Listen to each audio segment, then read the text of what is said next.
mayindikhethe inkosi enkulu yasebuhleni bamaNazaretha uNyazi lezulu. Amen.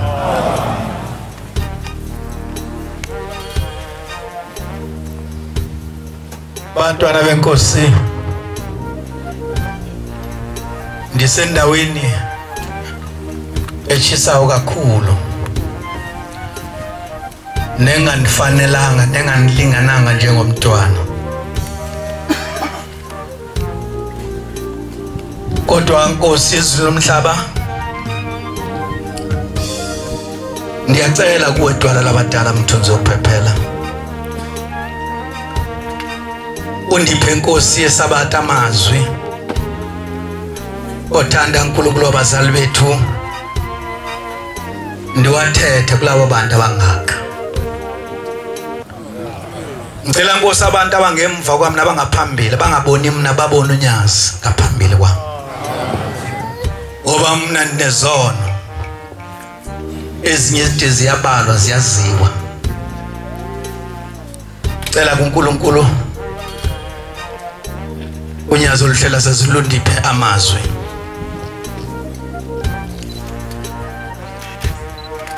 Ndiyakhumbula abantwana benkosi,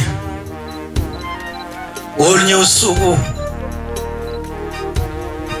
kwake esontweni nobecaweni engumakhelwane wami ekhaya, kwafika umfundisi ongenguye umfundisi waseNazaretha wasenkonzweni, etshintshwa esuka kwenye sekete.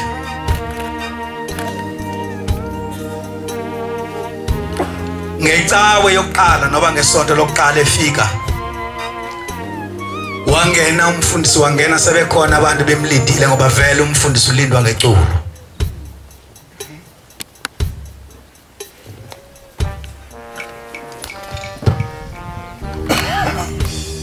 Uthi umfundisi awungena, ufika athi ndiyanibulisa ngegama leNkosi uJesu Kristu. Bathi abantu abasendlini amen. Athi ndiyathemba ukuthi niyazi basothetha ngantoni namhlanje.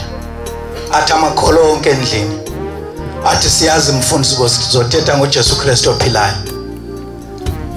Athi umfundisi ndiyabulela, vala eminyango Nkosi, samkela ufefe, ngoba ngeke kusincede into ukuthetha ngezinto abantu asebeyizazi. Yaphuma inkonzo, sahamba insuku, waphinde kwafika enye icawe futhi yesibini, wangena umfundisi, wafika amakholo aselemlindile endlini. Babe sebehlangene ezinsukwini, nangexesha umfundisi engekafiki, babonisana bathi okungcono masivele sithi asazi bomfundisi uzothetha ngantoni. Wabuze sezolo umfundisi, makholwa, ngiyathemba ukuthi niyazi ukuthi namhlanje sothetha ngantoni. Athi amakholo onke endlini asazi mfundisi. Wathi umfundisi, vala eminyango Nkosi, samkela ufefe, ngoba ngeke kusincede into ukuthetha nabantu ngento abangayaziyo.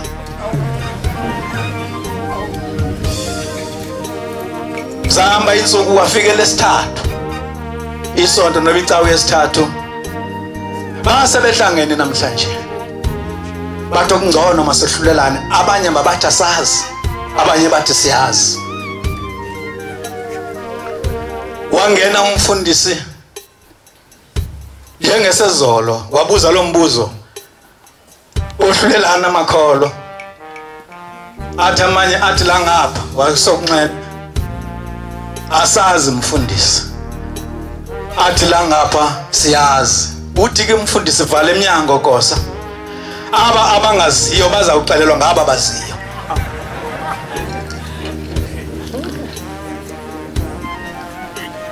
Ufika maNazaretha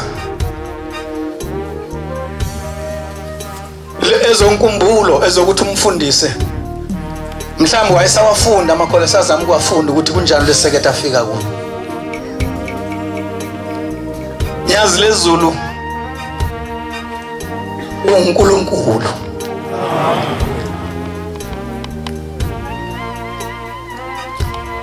futhi ubuNkulunkulu bakho bukhalisa inyembezi endodeni. Bantwana benkosi ifanele ivele imibuzo ethi uzothetha ntoni ke lo wazi ntoni? Vela andazi lutho ngoba uShemba ndimazi kodwa ndambona ngelinye ilanga. Animazi uShemba. Ngicela ucela ezulwini amazwi ngengoma 81 niyonceda abantwana benkosi ngoba nelizwi linomkhuhlane. Thixo unamandla wonke,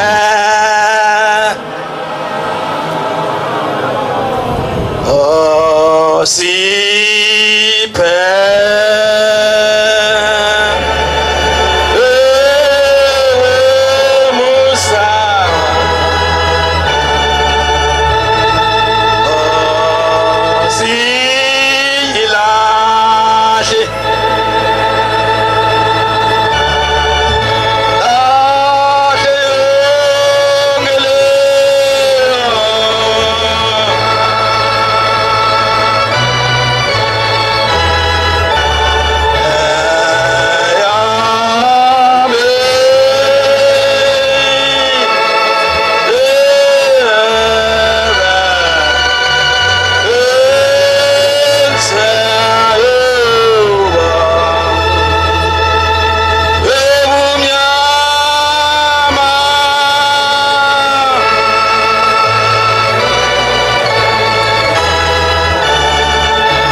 See